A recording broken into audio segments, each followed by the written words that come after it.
ఎంపీగా ఎవరు గెలవబోతున్నారు? ధర్మపురి అరవింద్ ఎందుకు ధరంపూర్ అరవింద్ గెలుస్తాడు? ఫస్ట్ బోర్డు తెచ్చిండు, అంటే పేద ప్రజలకు మంచి చేసిండు. కాంగ్రెస్ వస్తే ఏమున్నదంటే ఇప్పుడు జీవన్ రెడ్డి ఉన్నాడు ఇక్కడ, మన ఒక గోవిందపేటలో ఒక ఆమెను చంపిండు. ఆమెని అంటే ఇట్లా ఆర్గ్యుమెంట్ చేసిరు చెప్పకుండా. ఆర్మూర్ ఎమ్మెల్యేనా?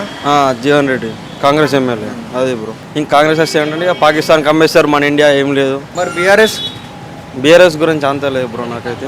నేనైతే BJP, I vote for Narendra Modi. ఇక్కడ నరేంద్ర మోడీ సెంట్రల్ అంటే ఇక్కడ ధర్మపురి అరవింద్ రావాల్సిందే, అందుకే నేను బీజేపీ కోటేస్తాను. క్యాబినెట్ మినిస్టర్ వస్తుందా ధరంపూర్ అరవింద్కు?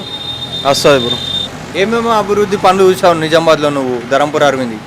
నేనైతే చూసింది బ్రో ఒక ఫస్ట్ బోర్డు ఒకటి అంతే, ఇంకా మామిడిపల్లి బ్రిడ్జ్, మామిడిపల్లి అంతే బ్రో. ప్రధానమంత్రిని చూడబోతున్నాం నరేంద్ర మోడీ. ఎస్ అంతే. మీ ఇంట్లో వాళ్ళు ఎవరు కోట్ అయిపోతున్నారు మరి? బీజేపీనా? అంటే నువ్వు చెప్తే ఓటేస్తున్నారా లేకపోతే వాళ్ళంతా వాళ్ళే చేస్తామన్నా? లేదు, ప్యూర్ బీజేపీ. మేమైతే ఇప్పటికీ no Congress no TRS, pure BJP. ఆత్మీయ సమ్మేళనం జరుగుతున్నది. ఈ పార్టీ అన్ని పార్టీ సమేతలు ఆత్మీయ సమ్మేళనం జరుగుతున్నది కాబట్టి మీటింగ్.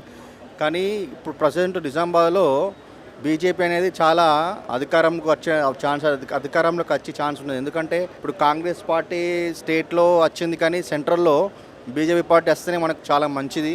దేశ భవిష్యత్తు మంచిగా ఉండాలంటే నరేంద్ర మోడీ నాయకత్వమే గెలవాలి. అప్పుడైతేనే మన దేశం బాగుపడుతుంది. ఇప్పటికీ దేశంలో అసలు రాష్ట్రానికి బడ్జెట్ ఇయ్యలే అని మొన్న బడ్జెట్ ఏమి కేటాయిస్తున్నారని ఎవరికి తెలియదు కామన్గా.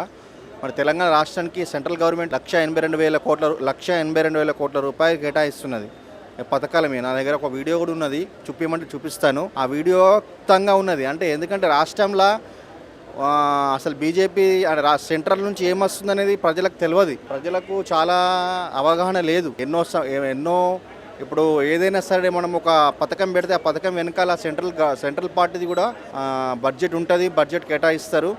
దాని గురించి సంబంధించిన వీడియో నా దగ్గర ఉన్నది, కావాలంటే చూపిస్తాను. ఇప్పుడు మనకు అధికారంకు రావాలంటేనే సెంట్రల్లో బీజేపీ వస్తేనే మనకు చాలా బాగుంటుంది, దేశం బాగుపడుతుంది. నరేంద్ర మోడీ నాయకత్వం వర్ధిల్లాలి. 400 పైన సీట్లు వస్తే దేశం అనేది ఇప్పుడు 2 సంవత్సరాలు గెలిచిండు నరేంద్ర మోడీ. ఇంకొకసారి గెలిస్తే ఇంకొక రెండు పర్యాయాలు చేస్తే దేశంలో నిరుపేదం అనేది తగ్గుతుంది, ప్లస్ ఉద్యోగ కల్పన అనేది బాగుంటుంది, ప్లస్ చాలా మంచిగా ఉంటుందని నా అభిప్రాయము. ఇప్పుడు ఒకటేంటంటే మన నిజామాబాద్లో అధికారంలో ఎమ్మెల్యే గారు బీజేపీ పార్టీ అధికారంలో ఉన్నది. సెంట్రల్లో కూడా బీజేపీ వస్తే చాలా బాగుంటుందని